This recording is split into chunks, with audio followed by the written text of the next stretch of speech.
നമസ്കാരം. നമസ്കാരം. CMRL എക്സാലോജിക് മാസപ്പടി കേസിൽ വീണ വിജയന് കൂനിന്മേൽ കുരുക്കായി ഓരോ ദിവസം ചെല്ലുന്നോറും കുരുക്ക് മുറുകിക്കൊണ്ടിരിക്കുന്നു. കഴിഞ്ഞ ആഴ്ചയാണ് മുൻ മുഖ്യമന്ത്രിയായ പിണറായി വിജയൻ താമസിക്കുന്ന വീട്ടിൽ വീണ വിജയനെ തേടി ED എത്തുന്നതും ഏതാണ്ട് 8.5 മണിക്കൂർ നേരം നീണ്ട റെയ്ഡിനൊടുവിൽ വീണ വിജയന്റെ ഫോണടക്കം അതുപോലെ അവരുടെ ബാങ്ക് സ്റ്റേറ്റ്മെന്റുകളടക്കം നിരവധി വിലപ്പെട്ട റെക്കോർഡ്സ് കടത്തിക്കൊണ്ടുപോവുകയും ഏതാണ്ട് 18 കോടി രൂപയോളം അവരുടെ ബാങ്ക് ബാലൻസ് ED മരവിപ്പിക്കുന്ന കാഴ്ചയും കണ്ടുകെട്ടുന്ന കാഴ്ചയൊക്കെയാണ് കണ്ടത്. ഇതേ തുടർന്ന് CMRL EDയുടെ അന്വേഷണം നിർത്തിവെക്കണം എന്നാവശ്യപ്പെട്ടുകൊണ്ട് ബഹുമാനപ്പെട്ട ഹൈക്കോടതിയിൽ വീണ്ടും ഒരു ഹർജി കൊടുക്കുന്നു.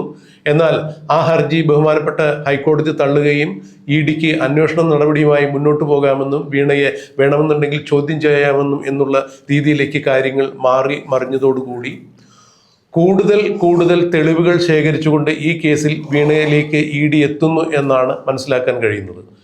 ഈ കേസിൽ സമാനമായി സീരിയസ് ഫ്രോഡ് ഇൻവെസ്റ്റിഗേഷൻ ഓഫീസ് നടത്തിയ അന്വേഷണവും അതിൽ വീണ വിജയനെ ചോദ്യം ചെയ്തതുമായി അവരുടെ അന്വേഷണത്തിൽ തെളിഞ്ഞ് 134 തെളിവുകൾ അടക്കമുള്ള കുറ്റപത്രമാണ് സീരിയസ് ഫ്രോഡ് ഇൻവെസ്റ്റിഗേഷൻ ഓഫീസ് കൊച്ചിയിലെ ED ഓഫീസിൽ സമർപ്പിച്ചിരുന്നത്.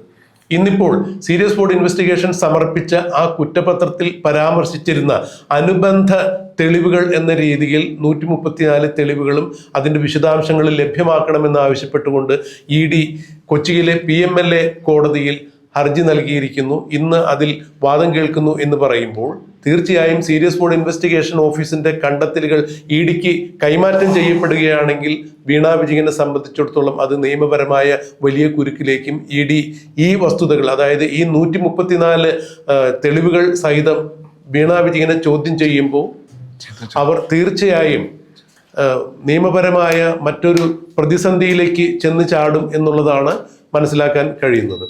ഇവിടെ ഒരേ ഒരു തടസ്സം ഈ കേസിൽ നിയമവൃത്തങ്ങൾ ചൂണ്ടിക്കാണിക്കുന്നത് സീരിയസ് ഫ്രോഡ് ഇൻവെസ്റ്റിഗേഷൻ ഓഫീസിന്റെ അന്വേഷണം നടന്നിരിക്കുന്നു, അതിൽ അവർ കുറ്റപത്രം തയ്യാറാക്കിയിരിക്കുന്നു. എന്നാൽ അതിൽ ഇതുവരെയും വിചാരണ നടക്കാത്തതിന്റെ പേരിൽ അവർ കണ്ടെത്തിയിരിക്കുന്ന ഈ 134 തെളിവുകൾ അടക്കമുള്ള വിശദമായ രേഖകൾ EDക്ക് കൈമാറാനാകുമോ എന്നുള്ള നിയമപരമായ ഒരു തടസ്സം മാത്രമാണ് ഇതിലുള്ളത് എന്ന് നിയമവൃത്തങ്ങൾ ചൂണ്ടിക്കാണിക്കുമ്പോൾ ആ നിയമവൃത്തങ്ങൾ ചൂണ്ടിക്കാണിച്ച തടസ്സങ്ങൾ നീങ്ങുകയും EDക്ക് ഈ രേഖകൾ കിട്ടുകയും ചെയ്താൽ വീണ വിജയനും തുടർന്ന് പിണറായി വിജയനുമെല്ലാം വലിയ നിയമപ്രതിസന്ധിയിലാകും എന്ന് തന്നെയാണ് ചൂണ്ടിക്കാണിക്കപ്പെടുന്നത്.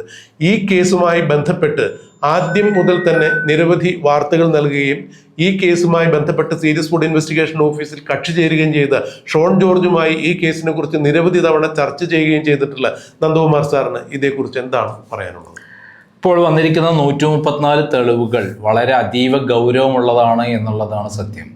നമ്മളിതുവരെ പുറത്തറിയാത്ത വളരെ ഞെട്ടിക്കുന്ന സംഭവ പരമ്പരകളാണ് ഇതിലൂടെ വരാൻ പോകുന്നത്. പ്രത്യേകിച്ചും വീണ വിജയൻ്റെ ബാങ്ക് ലോക്കർ, ഏറ്റവും പ്രധാനപ്പെട്ട അവരുടെ സ്വന്തം മൊബൈലിൽ സൂക്ഷിച്ച് വെച്ചിരിക്കുന്ന ക്ലൗഡിൽ കരുതി വെച്ചിരിക്കുന്ന അവരുടെ രഹസ്യങ്ങൾ. ഈ രഹസ്യങ്ങൾ എന്ന് പറയുന്നത് വിദേശത്തടക്കം അവർക്കുള്ള നിക്ഷേപങ്ങളെക്കുറിച്ചുള്ള ഞെട്ടിക്കുന്ന വിവരങ്ങളാണ്. നേരത്തെ തന്നെ ക്രൈമിൻ്റെ ഓഫീസ് റെയ്ഡ് നടത്തി 10,000 കോടി രൂപയുടെ പിണറായി വിജയൻ്റെ അനധികൃത സമ്പാദ്യത്തിൻ്റെ വിവരങ്ങൾ പോലീസ് കടത്തിക്കൊണ്ടുപോയിട്ടുള്ളതാണ്. അന്ന് കള്ളക്കേസ് എടുത്തത് ഇതിനു വേണ്ടി മാത്രമായിരുന്നു. ആ കൊണ്ടുപോയ രേഖകളിൽ ഏറ്റവും പ്രധാനപ്പെട്ട കാര്യമാണ് അബുദാബി കൊമേഴ്ഷ്യൽ ബാങ്കിലെ അക്കൗണ്ടിൻ്റെ ഡീറ്റെയിലുകൾ. അത് പിന്നീട് ഷോൺ ജോർജ് തന്നെ പരാതി കൊടുക്കുകയും അതിൽ ഇപ്പോൾ കേന്ദ്ര വിദേശ മന്ത്രാലയത്തിൻ്റെ സഹായം എൻഫോഴ്സ്മെന്റ് നേടുകയും ചെയ്തിരിക്കുകയാണ്. അതായത് എൻഫോഴ്സ്മെന്റ് ഇവിടെ വെച്ച് അന്വേഷണം മതിയാക്കുന്നില്ല, അവർ വിദേശത്തേക്കും ഈ കാര്യങ്ങൾ അന്വേഷിക്കാൻ വേണ്ടി സംഭവം നീളുന്നു എന്നുള്ളതാണ്. അതായത് സംഭവം നീളുന്നു എന്ന് പറഞ്ഞാൽ വിദേശത്തെ അക്കൗണ്ടുകൾ പരിശോധിച്ച് കഴിഞ്ഞാൽ നമ്മളൊക്കെ കാണുന്ന മാതിരിയല്ല, യഥാർത്ഥ വീണ വിജയൻ്റെയും പിണറായി വിജയൻ്റെയും മകൻ വിവേക് തായ്ക്കണ്ടിയുടെയും മുഖം കൃത്യമായിട്ട് വലിച്ചു കീറപ്പെടും. അത്രയ്ക്കും ഭീകരമായ രൂപത്തിലുള്ള സമ്പാദ്യമാണ് ഇവർക്ക് വിദേശത്തുള്ളത്.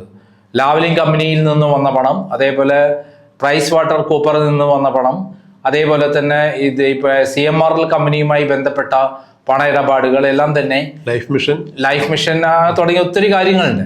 അപ്പോൾ ഇതിൽ നിന്നൊക്കെ ഉള്ള ഫണ്ട് വിദേശത്ത് കൃത്യമായി എത്തിയതിൻ്റെ ഞെട്ടിക്കുന്ന വിവരങ്ങൾ കൂടിയാണ് അവർ കളക്ട് ചെയ്യുന്നത്.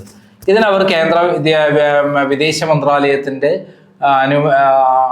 അനുമതിയും അതേപോലെ ആദായ നികുതി വകുപ്പിൻ്റെ അവരുടെ സപ്പോർട്ടും ചോദിച്ചിട്ടുണ്ടെന്നുള്ള വിവരങ്ങൾ ഇപ്പോൾ പുറത്തു വന്നിട്ടുണ്ട്.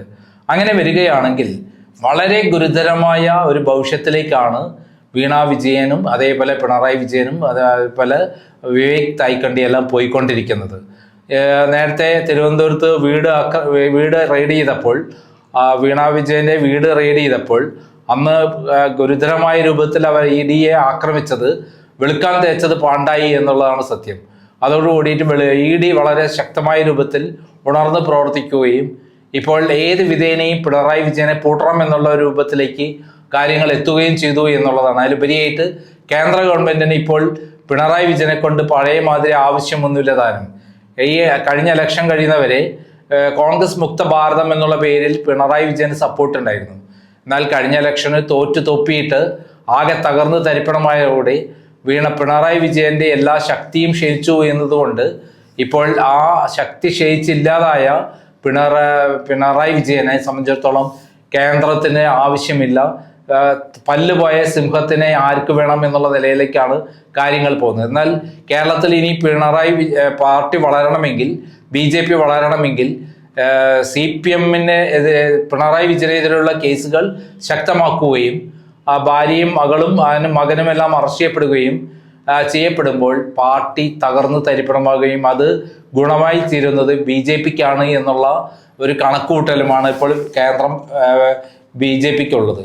പ്രത്യേകിച്ച് അമിത്ഷായും നരേന്ദ്രമോദിയും ഈ കാര്യത്തിൽ പച്ചക്കൊടി കാട്ടി എന്ന് പറയുന്ന ഒരു സംഭവം പുറത്തു വന്നതോടെ ശക്തമായ രൂപത്തിലുള്ള നടപടികളാണ് നടക്കാൻ പോകുന്നത് എന്നുള്ള വിവരമാണ് ഇപ്പോൾ പുറത്തു വന്നിരിക്കുന്നത്. എന്തായാലും 134 രേഖകൾ, അത് ചെറുതല്ല. അതിൽ ഏറ്റവും പ്രധാനപ്പെട്ട രേഖ എന്ന് പറയുന്നത് വീണ വിജയൻ്റെ മൊബൈലിലുള്ള ഡീറ്റെയിലാണ്. ആ ഡീറ്റെയിൽ ഫോറൻസിക് ലാബിന് അയച്ച് അവർ കൊടുത്ത റിപ്പോർട്ടാണ്. അത് ഇനി ഒളിച്ചു മാറ്റാൻ കഴിയില്ല.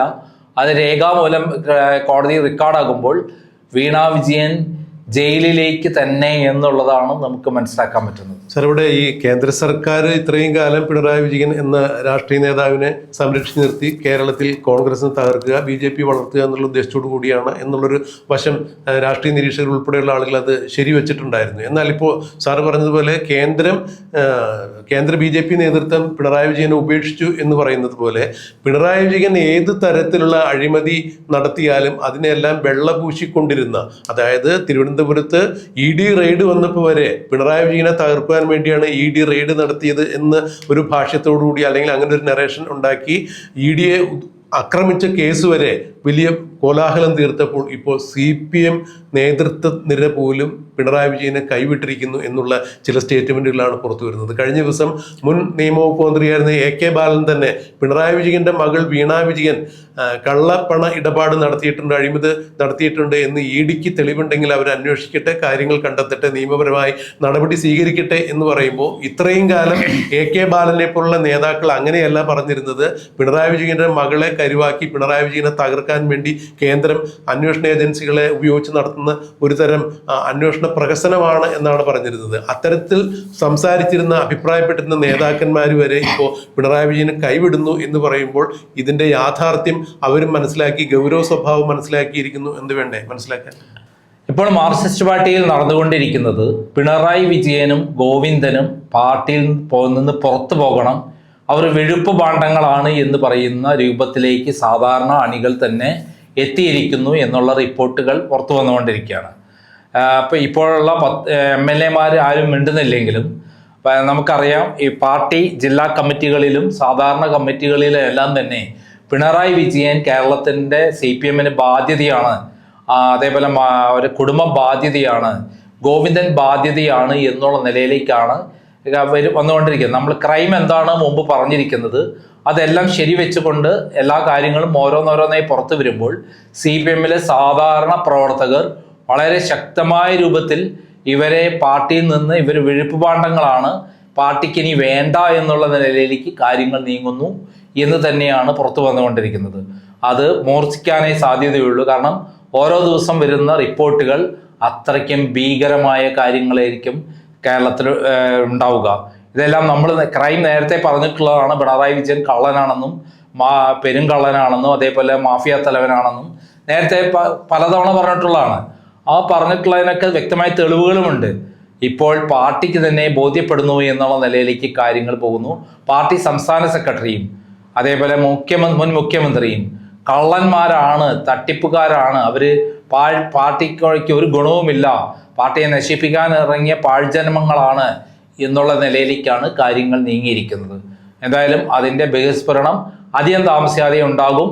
ഇ ഡി അടുത്ത അറസ്റ്റ് നടക്കുന്നതോട് കൂടിയിട്ട് പാർട്ടിക്കുള്ളിൽ വലിയ ചലനങ്ങൾ ഉണ്ടാകും എന്ന് തന്നെയാണ് കരുതേണ്ടത്. എന്തായാലും PMLA കോടതിയിൽ നിന്ന് ED ഇന്ന് ആവശ്യപ്പെട്ട രേഖകൾ അനുവദിക്കപ്പെടുകയാണെങ്കിൽ കേരളത്തിൽ അത് വലിയ രാഷ്ട്രീയ വിസ്ഫോടനങ്ങൾക്ക് തന്നെ വഴിവെക്കാവുന്ന തരത്തിലുള്ള നിയമ നടപടികൾ ഉണ്ടാകും എന്ന് തന്നെ മനസ്സിലാക്കുന്നു. വീണ വിജയൻ അറസ്റ്റിലാകുമോ, തുടർന്ന് പിണറായി വിജയനിലേക്കും ED ചെല്ലുമോ എന്നുള്ളതെല്ലാം നമുക്ക് കണ്ടറിയാൻ കാത്തിരിക്കുക.